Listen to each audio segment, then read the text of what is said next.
Bonjour tout le monde. Moi, je m'appelle Bachar Taraf. Je suis postdoc à ACTA, les instituts agricoles et Météo France. Et je travaille sur un projet collaboratif entre les deux instituts qui vise à la prise en compte des incertitudes météorologiques dans les modèles, enfin les outils d'aide à décision pour l'irrigation. Tout d'abord, je vais remercier Renan et Laure pour leur présentation parce que ça va me fournir une bonne base dans ce que j'ai fait, je vais présenter. Et alors, dans cette présentation, je vais vous présenter nos derniers résultats d'une étude qui a été menée au sein de ces instituts, qui est actuellement en cours de révision en fait pour une éventuelle publication scientifique. Et du coup, les messages principaux que je vais vous faire passer que j'aimerais vous faire passer dans cette présentation seront trois. Le premier message serait sur l'avantage de l'utilisation des prévisions d'ensemble qui étaient évoquées dans la présentation précédente dans les outils d'aide à décision pour l'irrigation en comparaison avec ce qui est utilisé en ce moment.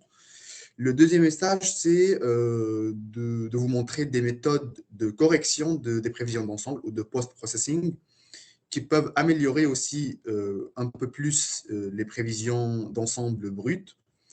Et dernièrement, je vais discuter aussi dans le cas d'usage sur lequel on a travaillé, d'autres sources d'incertitudes qui sont aussi possibles dans le contexte des outils d'aide à décision pour l'irrigation. Voilà. Du coup, quelques mots tout d'abord sur le contexte de notre travail. En fait, nous, on s'intéresse à la sécheresse du sol parce que de nos jours, on a de plus en plus des périodes de sécheresse étendues. Et alors, gérer l'irrigation est devenu un truc crucial dans la communauté agronome. Et pour cela, en fait, de plus en plus, les agriculteurs et les conseillers agricoles, ils ont tendance à consulter des outils, ou bien à utiliser des outils d'aide à décision qui vont leur aider à faire cette décision de quand est-ce qu'il faut irriguer. Alors, c'est quoi ces outils-là? En fait, ces outils, c'est des modèles à temps réel, des modèles de bilan hydrique du sol qui prennent en input des données météorologiques et qui peuvent calculer en output un indice de stress hydrique dont l'utilisateur va pouvoir utiliser.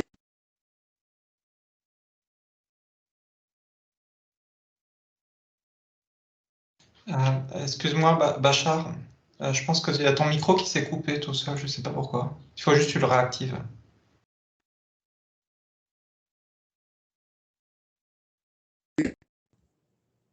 Ouais, là, Est-ce que ça a là, vous l'air. m'entendez? Ouais, c'est bon, ça a juste coupé juste les dernières secondes. Ouais, tu peux peut-être reprendre. Et il faut que tu remettes ta présentation du coup en Ouais, mode présentation. pardon, je ne sais pas pourquoi ça a coupé. Je sais pas pourquoi. C'est... Tac. Du coup, je reprends un peu sur cette slide. Du coup, voilà, on a des outils d'aide à décision qui peuvent aider les agriculteurs et les conseillers agricoles à prendre des décisions sur la date d'irrigation de leur parcelle. C'est des outils, c'est des modèles à temps réel qui prennent comme input des données météorologiques et qui peuvent calculer en output des indices de sécheresse du sol qui pourraient être utilisés par des experts pour prédire ou bien pour dire quand est-ce qu'il faut irriguer le sol donné. Voilà, du coup, dans cette figure-là, je vous montre ici le modèle Wallis. C'est un modèle de bilan hydrique conçu pour l'irrigation des vignobles et il calcule comme output le FTSW, qui est le Fraction of Transpirable Soil Water, qui est un indice entre 0 et 1 qui indique l'état hydrique du sol. Et du coup, si on alimente ces outils d'aide à décision, par exemple, avec des prévisions météorologiques, au lieu de juste des observations météorologiques, ils peuvent nous calculer une prédiction de l'indice de sécheresse qui pourrait être très intéressant pour les agriculteurs pour prédire une date d'irrigation pour leurs parcelles. Voilà, ça c'est le contexte. Alors, comment est-ce que ces outils d'aide à décision sont utilisés déjà dans la communauté? Mais il y a deux méthodes pour le moment les plus utilisées. Soit ils utilisent comme input à ces outils d'aide à décision des prévisions météorologiques déterministes, ça veut dire sans information sur l'incertitude. Et là, c'est limite un peu parce que, comme on avait vu dans la présentation de l'or, une prévision déterministe, ça peut contenir beaucoup d'incertitudes. Et du coup, baser sa décision sur une prévision météorologique déterministe, ça peut être trompeuse.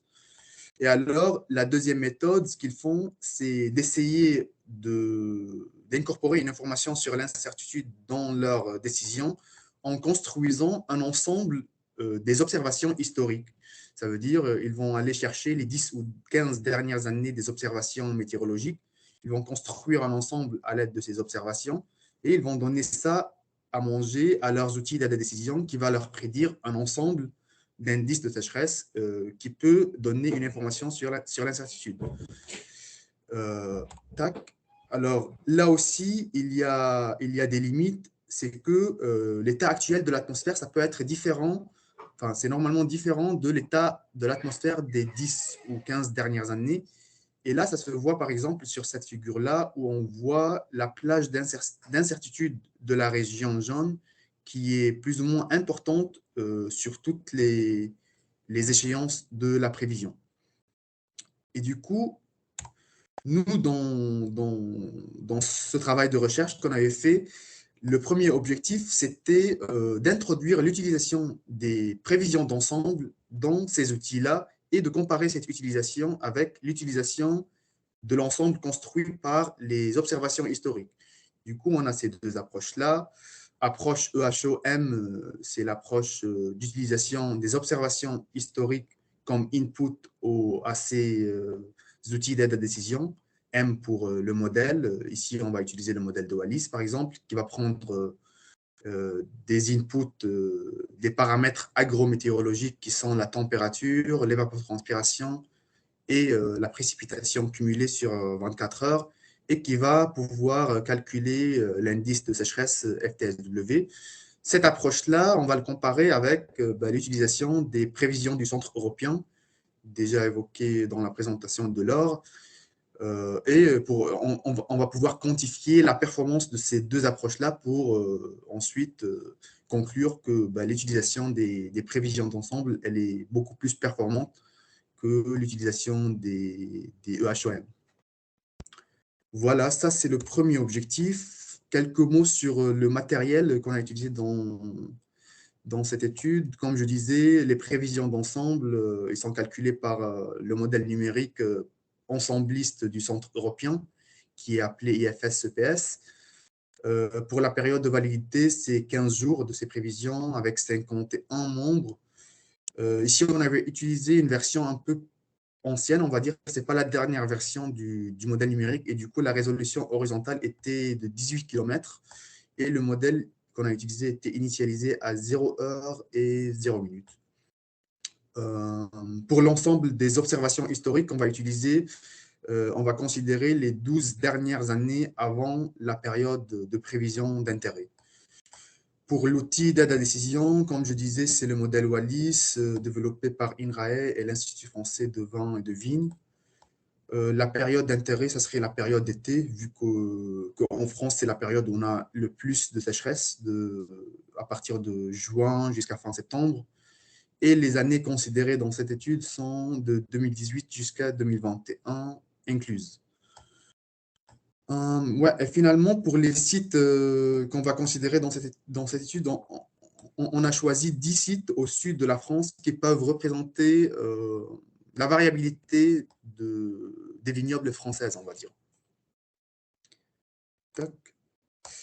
Et du coup, notre base de données peut être illustrée dans cette figure-là, où on a nos 10 sites. Pour chaque site, on s'intéresse aux 4 années, de 2018 jusqu'à 2021. Pour chaque année, on s'intéresse à la période d'été. Et pour chaque jour de cette période, on s'intéresse aux paramètres agrométéorologiques qui sont la température, l'ETP et la précipitation.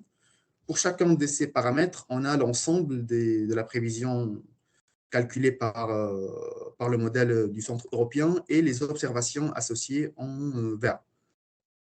Et pour l'ensemble, pour l'approche EHO, on a la même base de données, sauf que là, au lieu d'avoir 50 membres, on va avoir 12 membres qui sont construits à partir des observations historiques des 12 dernières années. Tac. Du coup, là, je commence à présenter les résultats de la comparaison de ces deux approches-là, tout d'abord dans un cas particulier, et ensuite, je vais essayer de généraliser. Du coup, ici, je vous montre le cas de site d'Aveyron dans une date de prévision particulière. Ce qu'on peut, en axe des Y, c'est l'output de notre modèle qui est l'indice de sécheresse, le FTSW. En X, c'est les échéances de la prévision. La courbe bleue représente l'observation. La région jaune représente la prédiction en utilisant l'approche EHOM. Et la région brune, la prédiction ensembliste en utilisant l'approche EPSM. Il y a plusieurs observations qu'on peut voir sur cette figure. Tout d'abord, la première observation intéressante, c'est que on voit très clairement que la prédiction en utilisant l'approche EPSM, elle reproduit beaucoup mieux l'observation que l'approche EHOM.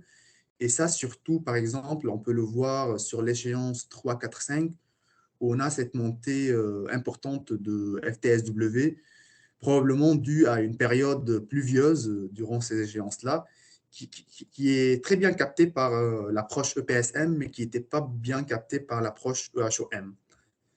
Ça, c'est la première observation, mais aussi on peut observer que la plage d'incertitude de la région jaune, elle est significativement plus importante que la plage d'incertitude de la région brune, et ça, c'est sur toutes les échéances de la prévision, ce qui indique que l'approche EPSM, elle est plus précise que l'approche EHOM. Alors, tout ça, c'est trop joli et ça montre l'intérêt de cette approche-là, mais ça reste dans un cas particulier. Ensuite, c'est nécessaire un peu de généraliser sur toute la base de données que je vous ai montré dans mes slides précédentes. Et pour faire ça, pour généraliser, il faut quantifier. Et pour quantifier, il faut des scores. Des scores de performance d'une prévision ensembliste. Pour les scores, en fait, il y en a pas mal dans la communauté. L'un des plus utilisés s'appelle le CRPS, pour Continuous Strength Probability Score. Ça se calcule comme la somme du carré de la différence des fonctions de répartition entre la prévision et l'observation. Et du coup, c'est un score d'une manière qu'il est calculé, en fait, il est orienté négativement. Ça veut dire plus faible ce score est, plus bonne la prévision, plus bonne la performance de la prévision ensembliste est. Et alors, on va chercher un CRPS proche de 0, 0 étant une prévision parfaite, qui n'existe probablement pas. Voilà, intuitivement, le score, ça peut se voir en utilisant ces figures-là, et du coup, on va essayer de minimiser en fait la région rouge qui est entre la fonction de répartition de la prévision et de l'observation. Quand on minimise cette région-là, c'est que ce score-là, il est le plus faible possible et que notre prévision, elle est plus bonne. Et du coup, ce score, en fait, aussi, pour le comprendre intuitivement, il cherche à diminuer le biais, à diminuer le biais entre l'observation et les membres de la prévision, mais aussi à diminuer l'incertitude. Du coup, il cherche à que la prévision soit la plus précise possible. Voilà pour ce score-là. Ensuite, une fois qu'on a ce score-là, on peut répéter la même procédure de comparaison entre les deux approches en moyennisant le score sur toute notre base de données, ça veut dire tous les sites, toutes les dates de prévision, etc. Et du coup, cette figure-là, ça montre les résultats de cette comparaison en moyennisant le CRPS. On voit clairement que l'approche EPSM, que l'approche EPSM, elle est meilleure que l'approche EHOM, vu que le CRPS, il est significativement plus faible. Cette amélioration est plus significative aux alentours des échéances 5, 6, 7, où on a à peu près 35% de gains en termes de CRPS. Ce gain, il diminue un peu sur les tout débuts et les tout fins échéances, parce que à ces échéances-là, même les prévisions d'ensemble, ils peuvent contenir des billets, des erreurs de billets systématiques et des erreurs de dispersion qui peuvent pénaliser ce score-là. Mais on reste toujours en dessous du CRPS calculé par la méthode EHOM, ce qui indique que toujours on a davantage d'utiliser cette approche-là. Voilà pour le premier objectif de cette étude. On a montré quantitativement qu'on a intérêt à utiliser l'approche des prévisions d'ensemble comme input à ces outils d'irrigation en comparant avec l'utilisation des observations historiques. Et on pense que cette information, ça doit être un peu plus généralisé dans la communauté parce que ça peut bénéficier en fait les utilisateurs de ces OAD. Tac. Alors, jusqu'ici, tout est bon. Pardon. Tout est bon, sauf que même les prévisions d'ensemble, comme je l'avais dit, ils peuvent contenir des billets systématiques et des erreurs de dispersion, ce qui est montré dans cette figure-là par la région brune. Comme on peut le voir, la région brune, elle est en dessus de l'observation en bleu, ce qui indique un certain billet. Mais aussi, on peut voir des erreurs de dispersion. Par exemple, au début, on a une plage d'incertitude trop faible et enfin, on a une plage d'incertitude trop importante qui donne une prévision informative enfin. Et ce genre des erreurs de billets et de dispersion, ça peut être corrigé en utilisant des méthodes qu'on appelle d'adaptation statistique ou de post-traitement. Alors là, dans le deuxième objectif de cette présentation, je vais vous en parler d'une de ces méthodes-là qui peuvent corriger les prévisions d'ensemble. Par exemple, ici, on voit la prévision corrigée avec la région en vert. On voit que la correction statistique, ça a amélioré la prévision beaucoup. Tac.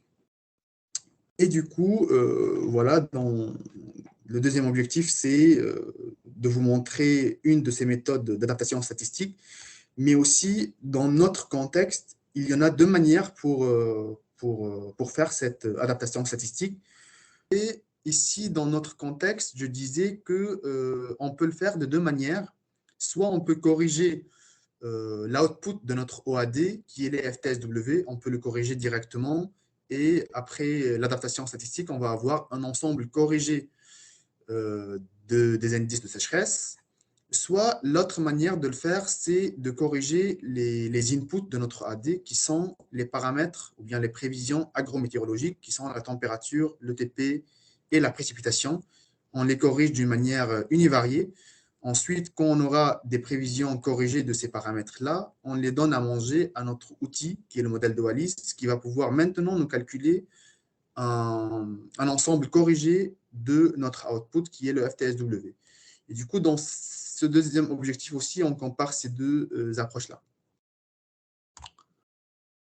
Voilà. Alors, pour la méthode d'adaptation statistique ou bien de post-traitement, il y en a plusieurs.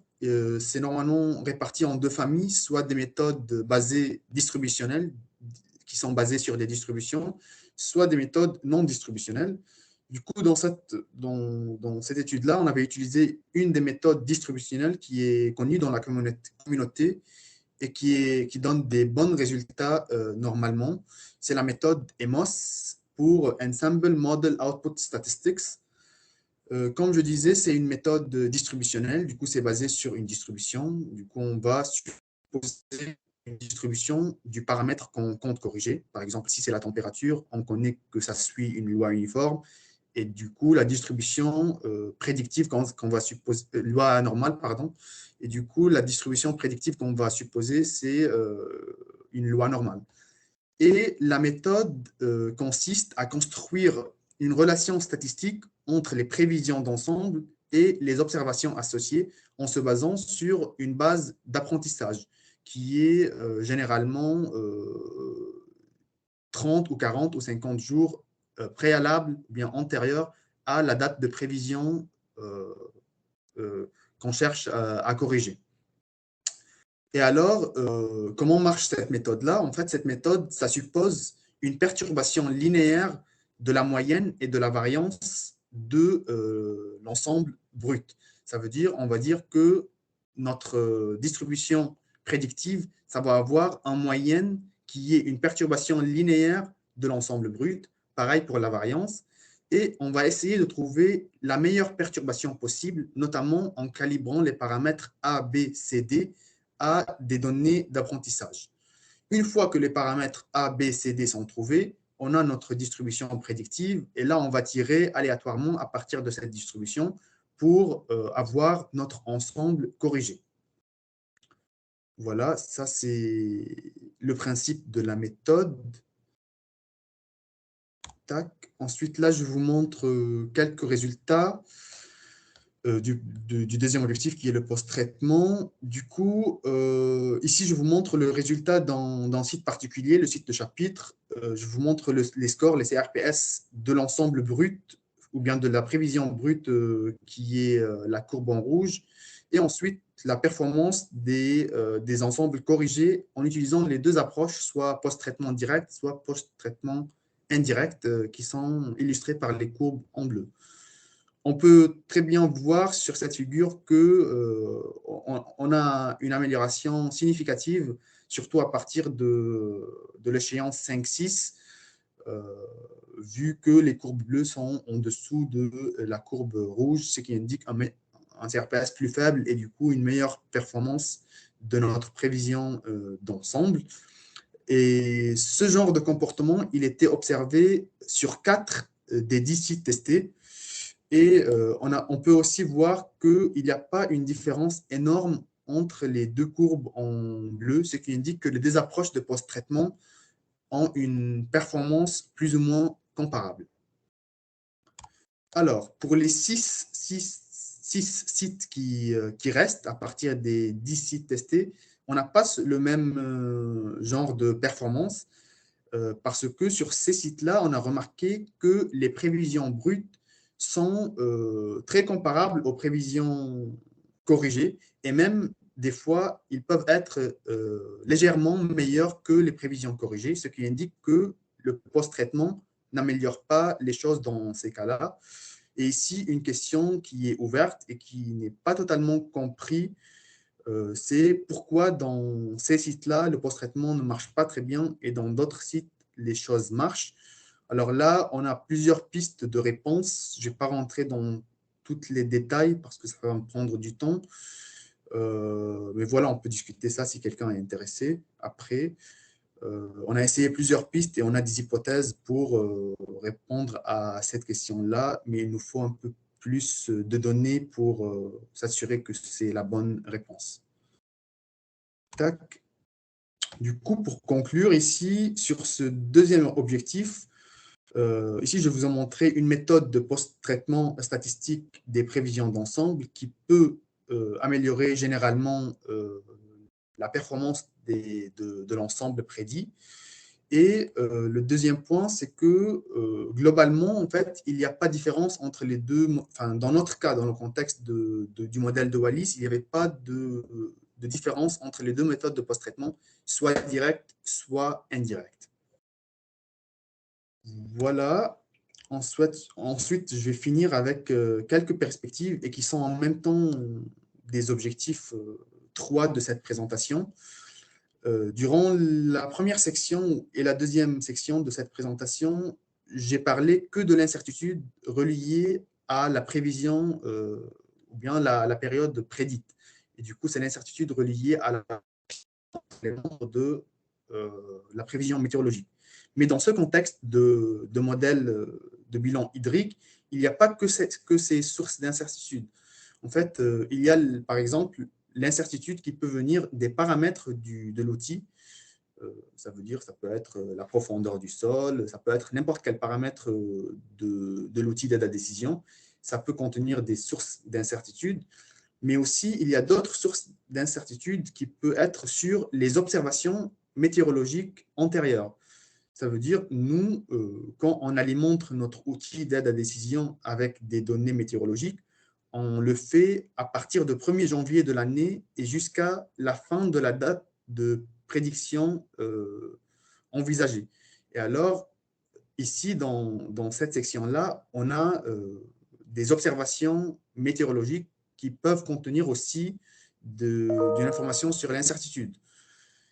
Et alors, dans cette section-là, je vais vous montrer comment on peut faire pour quantifier ces différentes sources d'incertitude avec des méthodes de décomposition de variance, notamment, c'est en particulier les méthodes de Sobol.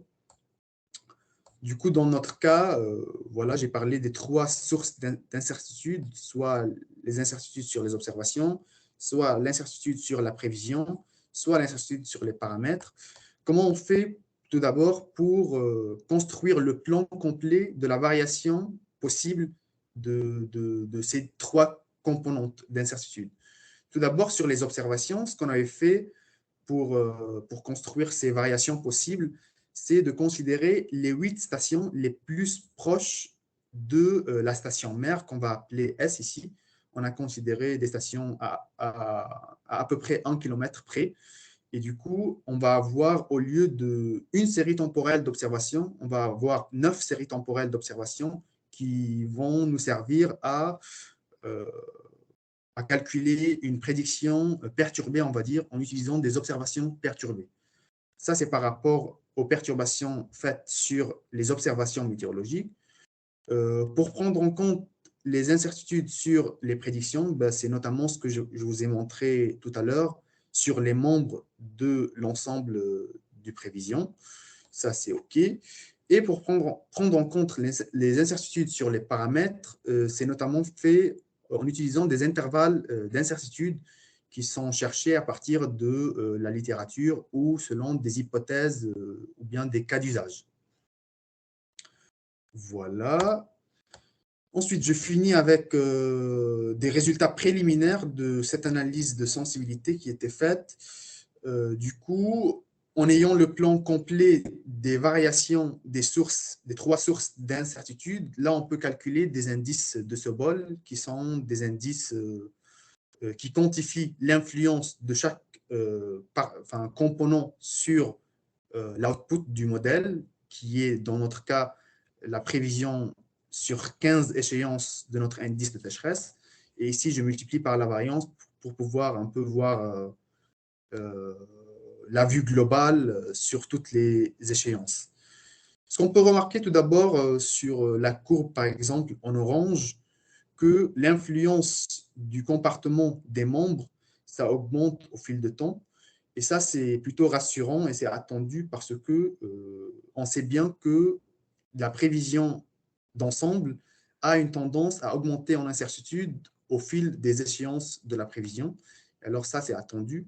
On peut remarquer aussi que ici, parce que tous ces courbes-là sont des courbes moyennisées sur toutes les 10 sites. Et du coup, il peut y avoir des variabilités importantes. Mais en moyenne, on a l'indice de Sobol total fois la variance du component des paramètres de notre outil d'adhésion. Il n'est pas très important, comme vous le voyez. Par contre, l'influence des observations météorologiques sur notre output, il est ici en moyenne pas négligeable, surtout avant les échéances 6-7, où il peut être même plus important que l'influence de l'incertitude de la prédiction sur l'output du modèle. Du coup, ce qu'il faut retenir à partir de ces résultats préliminaires, c'est qu'il n'y a pas que les incertitudes des prévisions d'ensemble qui comptent dans les décisions. Il faut prendre toutes les sources d'incertitude qui sont là. Et même si on ne veut pas les prendre tous, une analyse de sensibilité peut aider à voir qu'est-ce qu'on risque de ne pas les prendre et quand est-ce que c'est faisable ou pas. Voilà.